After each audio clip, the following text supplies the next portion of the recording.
এই ড্রাফটের প্লেয়ারদের এই ওরা যে পায় ওদের যে আছে এইগুলি দেওয়ার পরে যেটুক থাকবে ড্রাফটের প্লেয়ার আমরা এটা দিয়ে দিব, দেওয়ার পরে আমরা লিগ্যাল অ্যাকশনে চলে যাব ফ্র্যাঞ্চাইজির অ্যাগেনস্টে। কারণ এটা অনেক দিন হয়ে গেছে, প্লেয়াররা সাফার করছে, ইভেন আমাদের ব্র্যান্ড ইমেজও হিট করছে। সেই জন্যে আজকের বোর্ডে এটা আমাদের আগের প্রেসিডেন্ট নিজে ডিসিশন নিত, আমরা সবাই মিলে মনে করেছি যে এইটা আপডেট করা খুবই জরুরি। এখন এটা হচ্ছে ইয়ের কথা। দ্বিতীয় কথাটা হচ্ছে যে আমাদের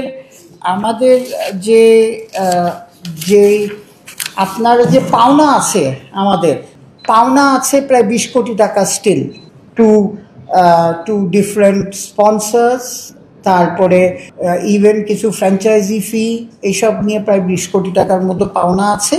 তাতে যদি আপনি প্লাস মাইনাস করেন তাহলে আমাদের 75 লাখ টাকা প্রফিট হবে উইথ বিপিএল। তো এখানে আপনাদের উই আর ওপেন।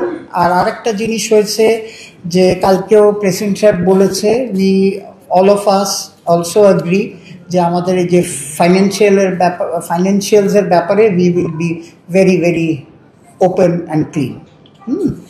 তো এইসব আলোচনা হয়েছে, এই জন্যে এত 3 ঘন্টা।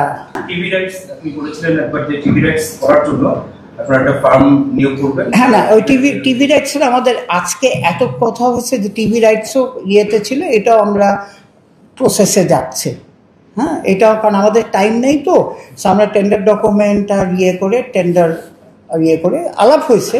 সো এটাও সামনে আমরা ঈদের পরই সম্ভবত আমরা টেন্ডারে চলে যাব। কনস্টিটিউশন রিফর্মের বিষয়টা না, কনস্টিটিউশন রিফর্মের হয়নি আজকে তো বললাম যে কালকে আপনাদের প্রেসিডেন্ট সাহেব বলে গেছিল যে হি হ্যাজ আ ভিশন।